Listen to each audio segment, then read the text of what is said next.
Hey guys, this is 3.6 Accelerators, speeding up the process. The most effective way to speed up your money management plan. Okay, guys, we're almost done with the money management basic series. I hope you guys really enjoyed it to this point. This one is going to be on plan accelerators. So one of the things that we're going to cover is we're actually going to cover these these personal financial accelerators, and we're going to cover some of them. One is going to be decreasing expense, increasing income, increasing savings, and how they help you accelerate whatever your plan is, utilizing tax law in order to accelerate your plan, and utilizing assets in order to do so. But before we begin, the financial information contained in this video is for informational purposes only and not for the purpose of providing specific financial advice. You should contact a financial advisor to obtain specific financial advice. So guys, this is the money management basics series, and we're almost done. There's only going to be two more after this video. So right now we're going to talk about accelerators, speeding up the process. And after that, we're going to be getting into entrepreneurship and business 101, and we're going to get into investment 101. Now, for investing 101 and the business and entrepreneurship ones, I'm going to tackle it in a different way than I think most of you guys have heard about it, if you heard about it at all. I know anything that I've read and I've looked into, it didn't attack it the way that I'm going to attack it. So I'm actually very proud of what I was able to do with those last two. But this one, let's get into the plan accelerators. But before we do, we're going to do a recap of everything that we've learned up until this point. So the first thing is what personal finance is. So personal finance is the management of capital resources by an individual, couple, and or household in accomplishing immediate, short-term, intermediate, and long-term goals. So the time of the goal is what we have here. So anything that's immediate, i.e. expenses, or anything that happens on a recurring basis, those are going to be immediate goals. Short-term goals are anything that would take 1 to 5 years to complete. Intermediate is anything that would take 5 to 10 years to complete. And long-term goals would take longer than 10 years to complete. And I also told you guys about the personal finance core 4. So these are the foundations of your personal finance. So the foundation is behavioral economics, money management, risk management, and debt management. Now, being that this is a money management series, all I'm going to cover right now is going to be money management. And remember that the definition that I specified for money management is the analysis, implementation, and monitoring of all plans to accomplish goals with current capital resources.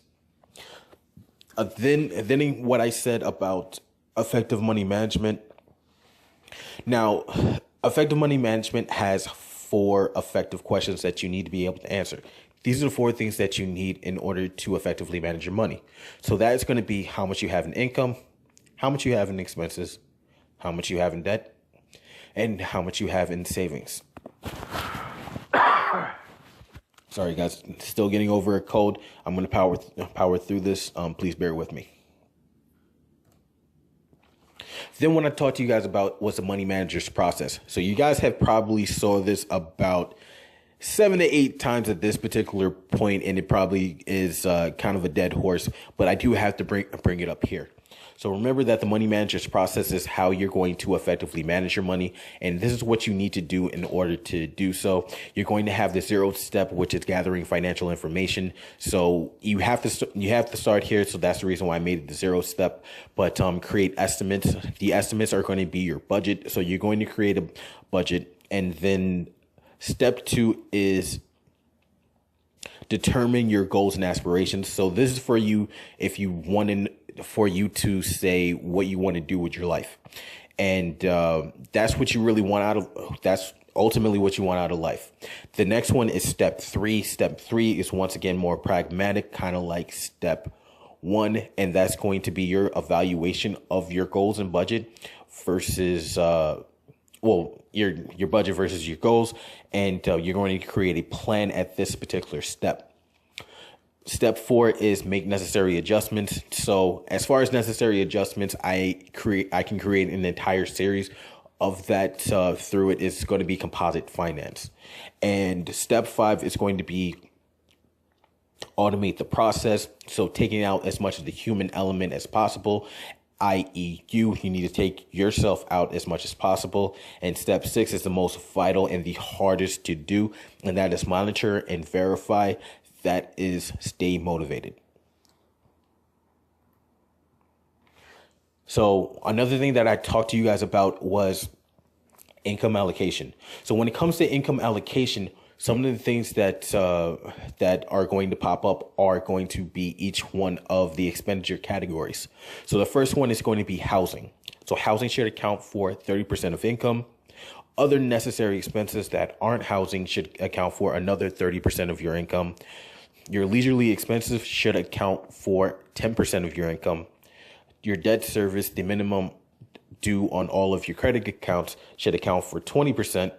And whatever you have for savings and investing should account for 10%. Moving on, I then covered composite finance, which is kind of an expansion of step 4 in the money manager's process. And sorry, once again, I'm going to power through this. But a couple of things that composite finance do is, now that you have the money manager's process and you have a money management plan set up, what we're going to do now is we're going to go into changes. And these are different things that could happen that are going to change your plan. Some of them could be if you're going to go from riding the bus or taking public transportation to driving a car. That's going to change your finances, and this one is going to address that. Then you have expansions and contractions. Expansions are increasing money, and contractions are decreases in money. So we're going to get into how to handle windfalls, i.e. expansions, how to handle job loss or business loss, contractions, and we're going to get into handling new items. So new items are new incomes and retirement or education, depending on what it is that it's going to change. So you guys had the recap. Now let's get into the plan accelerators. So when I say accelerator, I'm talking about acceleration. So that is a change in speed. So if you guys don't know what acceleration is, just think of it like this. Acceleration is a change in speed. A change in speed is a change of distance with respect to time. So when I say accelerator, let's say that you have an object that goes from one location, so from location A to location B. So it goes from A to B.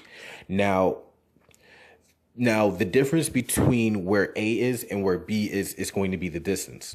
Now we're going to cover the time that it takes in order to get from distance A to distance B. This is going to be your speed. Now, assuming that you maintain speed, there would be no acceleration. But what we're going to do here is we want to increase your speed in order to get there faster than you would if you would just maintain your speed. And that's exactly what we're going to do with the plan accelerators. So the money manager's process, it's more stagnant, and well, not so much stagnant, but it's to keep you steady and to keep you at the speed that you need in order to get towards wherever your goal is, your financial point A to your financial point B. What the accelerators are going to do is we're going to introduce these accelerators, and these are going to cut down the time that you're going to need in order to get there. So when that happens, it's going to create consistent windfalls. So if you guys remember what I brought up with negotiations and composite finance, I told you guys with expansions, i.e. windfalls, you have to manage them. And I also brought up the different the metric that we're going to use to talk about the different windfalls and how to identify how big a windfall is. Where a small windfall is one month's worth of income. A moderate windfall is up to 1 year's worth of income, and a large windfall is multiple years worth of income. Now, when you use these plan accelerators, these are going to start from small windfalls, and they're going to snowball and become large windfalls. And you need to know how to handle them. So these are going to be the plan accelerators. With the plan accelerators, these are not an exhaustive list. These are just 8 of the most common ones that I know of, and I felt that these 8 would be the best ones to put in a money management basic series. So what we're going to do now is we're going to cover each one. So let's start with plan accelerator 1, increase income. Now, the reason why this is number 1 is it's because it's the most vital, and it's the one that we have the most control over. Well, that could go either way, but as far as we're talking about control, but our efforts here could be the most beneficial. Now, when I say that, I'm going to talk to you guys about different things that you can do to increase income. So when you go to increase income, one of the common things that you can do is wherever you work to negotiate a higher salary. So what you're going to do in order to negotiate a higher salary, the first thing that you should do anytime you're negotiating any salary is to improve on the way that you work. Now, let's say that you want to go for a pay raise. A couple of things that you should do before that is to start 3 months beforehand or 1 quarter. So 3 months beforehand, that's when you start making sure you increase your output, increase your productivity in order to get whatever raise it is that you were looking for. So this helps you with, if you guys remember part 1 of 3.5 when I talked about negotiating, I also brought up negotiating power. So when you improve on what you do at your job, you increase your negotiating power. And that's ultimately what you want to do. Now, you also need to figure out what an appropriate compensation for what it is that you do. Now, that's going to require research. So you're going to have to look into see how much are people paying doing what you're doing. And you're going to have to see. Sorry, I'm going to power through this, guys. Just please bear with me here. You're going to make sure that that whatever it is that you're doing, you're actually getting paid, quote unquote, fairly for it. There's a lot that goes a lot into fairness. Sad to say. But you're going to figure out, okay, what is an appropriate compensation for whatever it is that you're doing, and that's going to require research. The next one is going to be alternate forms of income. If you guys remember what I said, not being on the loose side, and what you need to do in order to flatten out or reduce the negative effects of a contraction, we have a side job, part-time business, or investments. Anything that can produce income that you can use for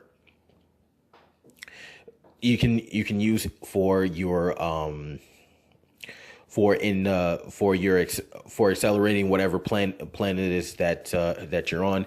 The next one is garage sale. This doesn't necessarily mean a garage sale. You can do an in-person garage sale if you want to, or if it's possible. But this also just means selling anything that you have no value for. Anything that you have no value for would be something that, let's say, you haven't used and you probably forgot about in the past 2 years. If you haven't used it for 2 years, I can say comfortably, then you're probably not going to need it at any point else.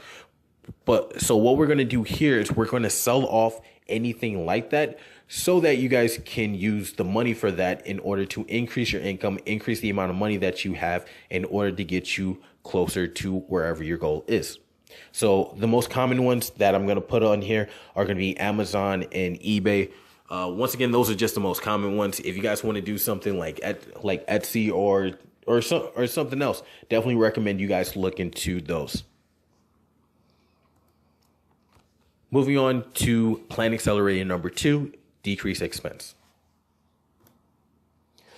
So I'm going to talk to you guys about the four areas where you guys have the most control when you're trying to decrease your expenses. And one of the things that I want to say about decreasing expense, please understand that decreasing your expense are finite. So where increasing your income, there's a lot more upside than there is downside here, because the most that you can do when you're decreasing your expense would be bring it to zero. Or if you guys could somehow magically make a way where you have expenses that give you money, then by all means do that. But that's a completely different kind of issue. So what I want to talk to you guys about is housing. So any expense related to housing. So if you guys remember, housing should account for 30% of your income. So if your housing accounts for more than 30% of your income, then one of the things that you can do is downsize or move to a location that has more affordable rent or mortgage payments for you. The next one is to pay off a mortgage.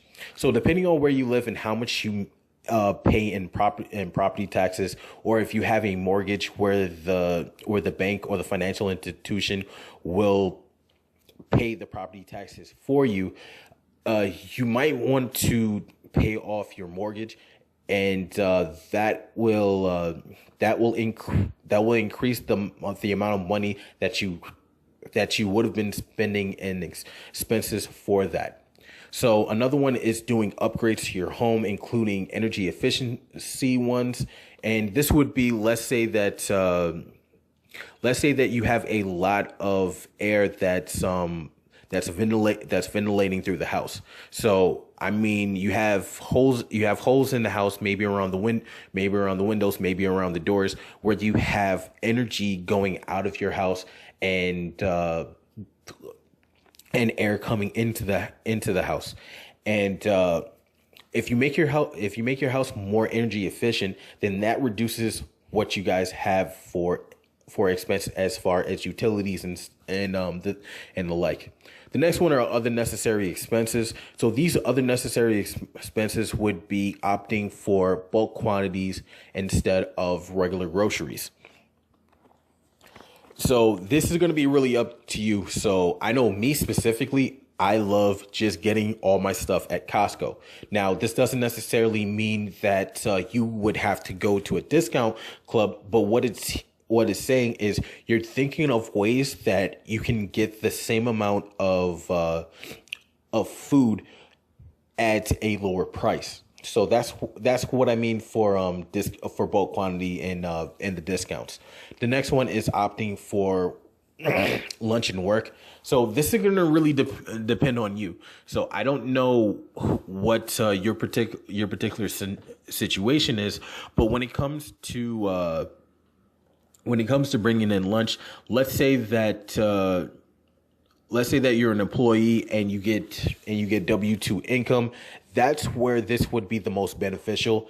Definitely recommend you guys do that if you're just a regular employee. Now, let's say that you're an independent contractor, where you can actually reduce the amount of your income and thus the amount that you pay in taxes by eating out. Now, that's a completely different story. That's more of something on the tax end, and I would definitely recommend if you guys want to look into that in order, just look into the taxes. I'm going to cover something like that, and I think it's more beneficial for me to leave it there. So the next one is bulk insurance coverage. So if you guys have, let's say you have 2 cars and you have homeowners insurance. Now, if you guys pay those all individually, what'll end up happening is you're going to miss out on bulk discounts that you could have gotten. So you could have saved about a third of what you were paying when you had individual policies versus if you just combined them all under one. The next one is getting monthly transportation. So let's say you guys live over in the city and you're taking the train or you're taking the bus every day. Well, essentially what I'm telling you here is if you're taking public transportation and you're taking it more than five times per week, then you're better off just getting a monthly Metro card versus paying for it individually. So essentially what you're doing there is you're just paying for it monthly versus paying for it every week or every other week. Another one is fuel efficiency. So if you guys have a car, just doing things to your car, upgrading your car to make it run more fuel efficiently. So this would be stuff like changing your air filter, or it could be cleaning your fuel injectors, the part of the car that transfer the gas into the chamber for combustion. There's also changing your mass airflow sensor or manifold. It depending on whether you have a truck or a car. If you guys have a truck, they usually don't need changing, so that's usually not the case. It usually has to do about the air intake or the air filter. And another one is going to be fuel efficiency. So like I said earlier with making your house more fuel efficient, if you guys do something like LED lights, the market has definitely came up to LEDs, where LEDs are actually very they're actually pretty cheap now than they ever been, and they last 10 times longer than incandescent. So definitely recommend you guys do something like getting LED lights and doing other things to make your house more energy efficient. The last thing I want to talk to you guys about is leisurely spending.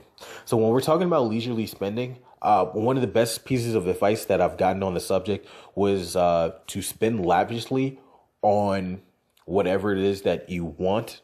One thing that you want, and only one thing, and mercilessly cut everything else.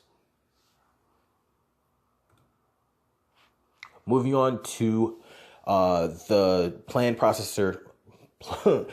accelerator number 3, manage debt. So in this one, what I wanted to tell you guys about is essentially when you manage your debt, it should be doing one or two things. Increase income. So this happens when you use debt as a form of leverage for purchasing assets. And these are assets that produce income that you can that you get at the end of the month. Now, this could be real estate. This could be inside of a business when you're taking a loan for equipment that can make your job more efficient and then saving money. Now, that is on the income side. So the decreasing of expenses is essentially what you guys have heard of. So that's going to be stuff like paying off debts to reduce whatever your debt service is. And there's also cashback rewards for gas, groceries, or everything else. So I also have a caution here, and that is discipline is required. So what I'm saying to you guys here is it's easy to mess up the accelerator part of whatever your money management plan is when it comes to cashback reward credit cards. So the reason why I say that is there may be times in the future where you're going to need to put stuff onto a credit card, but you have to remember you do not want to use your credit card as supplemental income. You want to avoid being in a situation where you have to put it on and you can't pay it off by the end of the month. And the last one is kind of like what I said in the last one with bulk quantities. So if you guys have bulk quantities and you only have a certain amount of money that you can put towards a purchase and you want to buy it all in bulk, then using a credit card to help in this case would be beneficial. Now, one of the things that I wanted to tell you guys about is the debt management series. So I have a debt management series basic, and that one is going to be that one's going to have a lot more information than I can cover here in this particular tutorial. Moving on to 4, increase savings. So when it comes to increased savings, now that we have the first three are definitely going to increase the amount of money that you have. It's going to create a surplus, and it's going to create consistent windfalls. So one of the things that you're going to have to do is you're going to have to adjust your savings rate, and you're going to have to make your savings rate more than 10% if all of your other expenses are covered. If everything else is covered, then you're going to have to adjust it so that you don't end up squandering whatever money that you have. And the last part is going to be you're going to use your savings and you're going to invest those for income. And that's ultimately why we do this. So remember, money management is a part of personal finance where you manage money, and ironically, and composite finance is going to be the part of personal finance where you generate a surplus, and then you have investing as the part where you invest it for income. Moving on to accelerator number 5, and that is increase knowledge and experience. Now for this one, there's only 2 things that I need to talk to you guys about. When it comes to increasing income, is you guys have to first find as far as personal finance is concerned, you guys have to find really good information that you guys can build off of. Now, I think that really good information is something that you can actually layer it on top of something else. If you can't do it, or if it's kind of destructive to anything else, it might not be really good advice. But one of the things that I want you guys to do is if you guys look at any one of the overviews, that one always has a lot of the books that I recommend you guys look into. So if you guys have saw the money management overview, you guys should know that I have a list of all the books that I want you guys to read, and what I say is read it 5 times at least to absorb the information. And I'm going to say also, you're going to have to watch videos on successful entrepreneurs and investors. So if you guys know, I brought up Grant Cardone. So Grant Cardone is a multimillionaire, hectamillionaire, $100 million or more.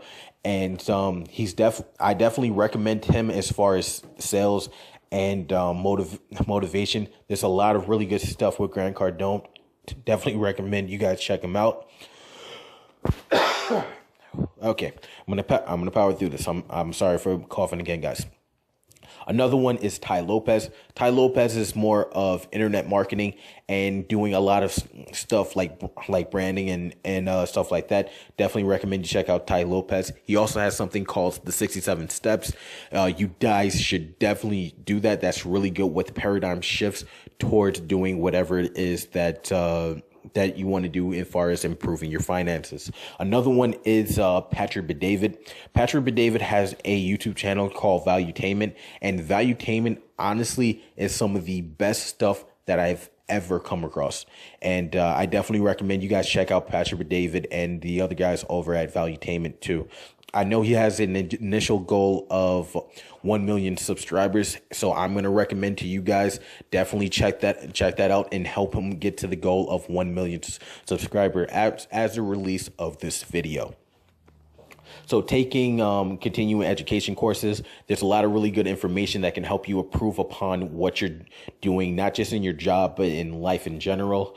There's also, and that's also getting self-improvement seminars and programming. So you definitely want to check out those, and those are definitely probably some of the most beneficial things that you can do, not just inside finance, but just for you in general. And it doesn't necessarily just have to be finance. It could be pretty much whatever it is that you want to improve upon.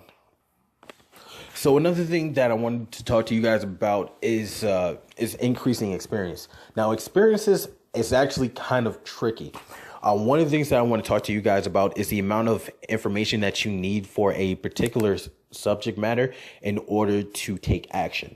Action means increasing experience, and that's going to be 40 to 70% of whatever the subject matter is. It doesn't really matter what it is, but in order for you to take action, you need to understand 40 to 70%. And there's a reason why I say that. And one of the reasons why is because if you take on more than 70%, you run into a problem of analysis paralysis. So analysis paralysis is when you don't take on action on whatever subject that you're learning about, because you've learned so much about that subject that you realize that there's always a little more, and you actually go into risk aversion thinking. And what you want to do is you want to avoid that. So that's why I'm saying once you have up to 70%, take action. Don't absorb any more information about that. Now, on the other side, I have 40%. The reason why I say 40% is about 40 to 50% is because if you have less information than that, then you could potentially be harming yourself in doing whatever it is that you want to do unnecessarily. And it could be information that if you had beforehand that you would have known that, like, okay, it was not beneficial to actually do that. You want to have enough information so that you can take a practical step forward. And that's exactly what I'm doing with the money management series. You guys probably realize that there's not a lot of, I haven't covered everything, and it's not exhaustive. I haven't covered things like emergency funds. I haven't covered retirement, education, or anything like that. And that's because I know I want to put in enough so that you guys understand it and that you guys take action on it. And that's one of the main reasons why I'm doing the money management basic series, intermediate, and advanced. Moving on to step 6, and this is going to be reduce taxes. So when you guys want to reduce your tax bill, there's a couple things that you need to keep in mind. One of the things that I have at the top is tax accountant or talk to a CPA and to see about your options. So when I say this, essentially what I'm telling you guys here is this is a professional that works for taxes, and I definitely recommend you guys have an advisor about taxes. So a tax accountant on your team. So when it comes to tax accounting, like anything else, bringing up step 5 in knowledge. If you guys remember 3.5, I brought up, if you need an advisor, you need to know what kind of advisor you need and where you need it. And that comes to knowledge and experience. So you need enough knowledge and experience so that you guys know that you need an accountant and you need them here. Now, when you guys get an accountant, it would be more beneficial for you to understand what the accountant is doing. So for any accountants that are watching this, please understand what I'm not trying to say is I'm not trying to say you have to watch them because they're greedy or anything else. Not at all. I'm not trying to say anything like that. What I'm actually trying to say is the more informed they are about taxes, the more informed information they can get from you as the accountant. So it would benefit not just them, but it would also benefit you because of the kind of questions that you're going to get and the reason and the rationale behind, because you guys can actually bounce ideas off of each other in order to more efficiently make taxes to reduce taxes. The next thing I want to talk to you guys about are deductions and credits. So deductions are ways to reduce the amount that you pay in taxes, and credits increase the amount that you get back from the federal government. Now, when we're talking about stuff like that, one of the most common ways to decrease your tax bills, i.e., deductions, are to change your tax status from something like single to head of household. And this is if you have dependents. One thing that's actually pretty cool about dependents is dependents aren't necessarily just your children. So if you have parents and your parents no longer earn an income and they get most of their it's called outpatient care. If they're getting most of it from you as their child, then you can actually have them as a dependent. And another one is it's not just precluded to just being your parents or your children. There's also relatives. So if you have relatives and your relatives are I really apologize about that, guys. I'm going to power through. If you have relatives, you can also use those too. But like I said before, talk to a CPA or talk to a tax accountant. If you talk to one of these guys have a lot more information on exactly what to do specifically. I'm just bringing it up so you guys have it in your head of something that you can talk to your CPA or to your tax accountant. So the next one are 401ks or IRAs. So for this one, this vehicle is for retirement, and essentially what it does is it reduces your taxable income, and you reduce the amount of taxes that you're paying now, and when you take the money out for retirement, then you increase you have to pay taxes on whatever that amount is.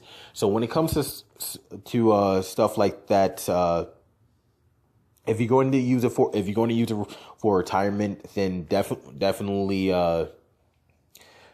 you want to use one of these two vehicles. Now, as far as how efficient these two vehicles are, it really comes down to what you ultimately need. Whatever you ultimately need, that's going to determine whether or not these are good vehicles for you or not. And two more are the Coverdell and 529 plans. So what an IRA or 401k are for retirement, a Coverdell or 529 plan are for education, where you use that money for education. The next one is depreciation. So this is depreciation of a home. Now the tax one, this is going to be a subset of composite finance, but I can honestly do an entire series on taxes, and maybe later on I'll probably do that. Now, another thing that I want to talk to you guys about is schedule. So you have Schedule A and you have Schedule C. So Schedule A, this is actually for earned income. Most people probably have never heard to it referred as a Schedule A, but if you guys have a 1040A, the A stands for the Schedule A, and that's what it's for. So a Schedule C, that is for business losses and gains, and most people, if they've heard of if they heard of taxes as referred to businesses, then you probably heard of Schedule C, but you probably have never heard of the Schedule A referred to as a Schedule A, and that is for earned income. And there's actually a lot more. So there's one for farmers if you get most of your money as a farmer. There's also some for dividend payments and interest from a bank or other institution, and there's also one for real estate. So there's a lot of different schedules out there, and each one of them has deductions and credits available to it. So definitely talk to a tax accountant and learn as much about this subject as you can, so that you can increase the amount of money that you get back from taxes, or just reduce the amount that you pay out to taxes. The next one are credits. So credits are pretty much the opposite of a deduction in the sense that these are amount to increase the amount of money that you get back from the federal government. So these, not just the federal government, from the government in general, whoever taxed you.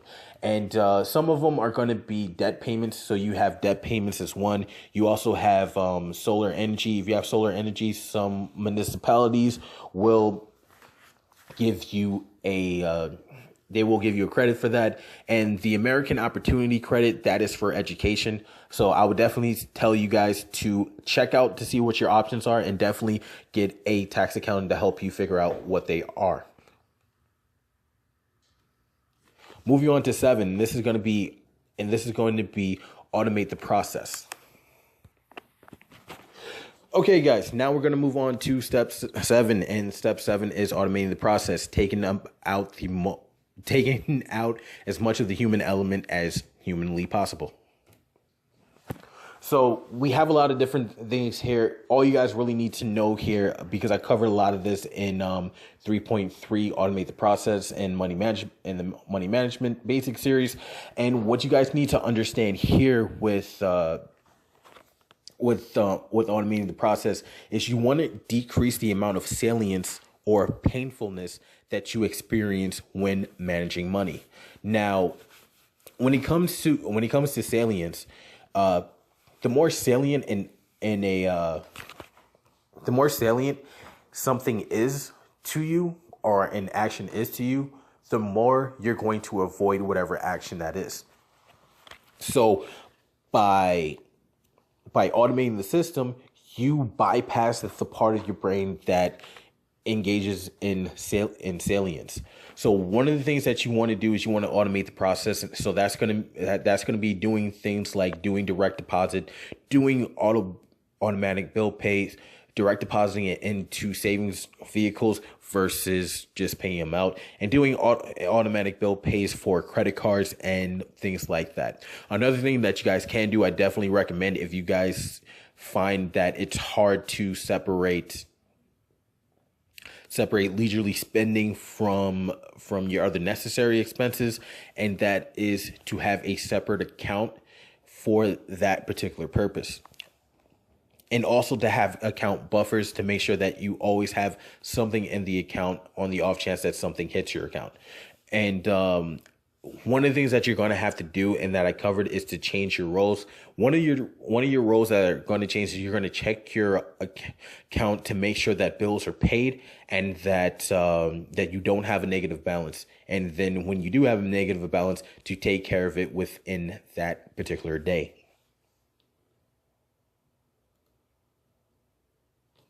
So moving on, we have 8, and 8 is going to be change your surroundings. So this is going to be a lot more abstract for you guys.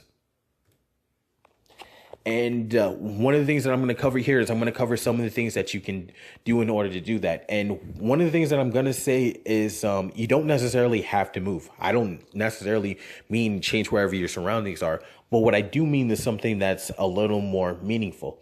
And that is find like-minded individuals. So these are finding people that are just like you, trying to do what you're trying to do, and just to find out what information you guys need in order to do that. Another one is to find a mentor. Now, when it comes to mentors, you can just think of them as individuals who have already done what you're currently trying to do.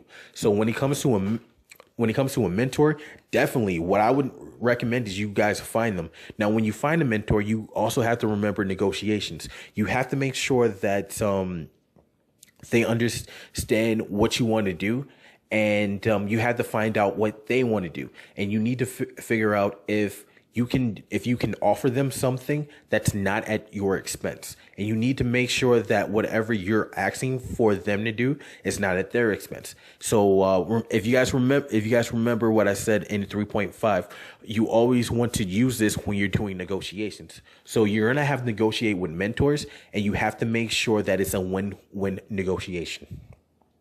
The next one is to find networking conferences. So this is just a large group of individuals in a platform where you can mingle, and you can You can pass out business cards depending on what kind of conference it is. Whew, okay, I'm almost done. Bear with me, guys. This is the final stretch. So you're gonna go to networking conferences to find mentors and to find like-minded individuals in order to do whatever it is that you want to do. And the last one is to find constructive forms of entertainment or enjoyment. And if you guys would go out and drink for an entire night or for multiple nights like Friday, Saturday, and Sunday, what I'm going to recommend to you guys here is to find something that's a little more meaningful. So if you guys have friends and you guys go out to play, let's say basketball or football or any kind of sport, definitely recommend you guys do that. That's it's great. It's great for cognition. It's also really good to lose weight and to stay in shape. And it would be more beneficial for you guys than going out and drinking or just watching TV mindlessly for hours. And another one is to bring people from your past forward. So kind of like what I meant with finding like-minded people. When I'm telling you guys, bring people from your past forward, is there's probably friends around you right now. Like I know when I was doing this, there were actually about five of my friends who I know were trying to do the exact same thing. And what I tried to do is I tried to get feedback from those guys to help me stay motivated, because when it comes to doing what I'm doing right now, which is creating my YouTube channel, is sometimes I get unmotivated, because I know that even though technically by definition I am a YouTuber here, I know that people are not gonna watch this the way that they watch a Shane Dawson video. They're not gonna do it the way that they see the little brown girl, like Eliza. I wish I remember her last name, but like I know I'm probably not going to get 12 million subs or anything like that. So I need motivation too. So having people from my past or people that I already know that are going to help motivate me, that's golden. Anybody who sees this and they tell me thank you for what you're doing, I do really appreciate that. And then for any of you guys watching this, if you personally know me, thank you for watching it. So this is a bonus. This is going to be 9, and this is going to be the last bit that I'm going to give to you guys. So remember what I said before. And what I said before was that there is a lot of different, there's a lot of different plan accelerators, and this is definitely one of them. This would actually be sort of like money management. The money manager's process, steps 6, stay motivated. And that's exactly what I'm going to tell you guys. Remember, there's greatness in you. There's anything that you want to do, you can do. You just have to stay motivated in order to do it. Make sure that at the very least, you're taking small steps towards doing whatever it is that you want to do. This isn't easy. I know for you, my parents didn't know what I'm telling you guys now, mainly because they probably didn't know it from their parents. I'm not saying anything about my mother or my father. They both know that I love them dearly. What I'm trying to tell you guys here is you guys might not have the information that you need in order to do whatever it is that you want. And you guys are going to have to stay motivated. I know with this, I hope you guys stay motivated. And I hope anytime that you guys need a helpful voice, or if you guys need something to help get you wherever it is that you want to go, that you guys can come back and watch these videos. And I've set them up so that you guys can watch them on your phone. And I've done a lot of behind the scenes stuff to make sure that these are probably the most beneficial. I want you guys to take away as much away from this as I can possibly put forth. And that's one of the reasons why I'm talking to you guys for about 45 minutes with a lot of energy, or as much energy as I can muster, even though for this entire Money Management Basic series, I've actually been sick. So I want to thank you guys for watching this, and I'm going to give you guys as much as I can. So that's all I have for you guys here. So if you guys like the video, hit the thumbs up. in the comments, what I want to hear from you guys is, tell me which section did you guys like the most, from 3.1 to 3.6. And I also want to tell you, I will also want you guys to tell me is, have you implemented any of these? If you guys have implemented anything that I've brought up to this point, definitely tell me in the comments which ones you have. If you guys want more personal finance tutorials, just hit subscribe and you'll receive notifications anytime I upload new ones. So that's all I have for you guys for this one. So my name is Alex, and thank you for watching this video, and I'll see you on the next video. The next one is going to be about entrepreneurship and business. Hey guys, this is 3.6 Accelerators, speeding up the process. The most effective way to speed up your money management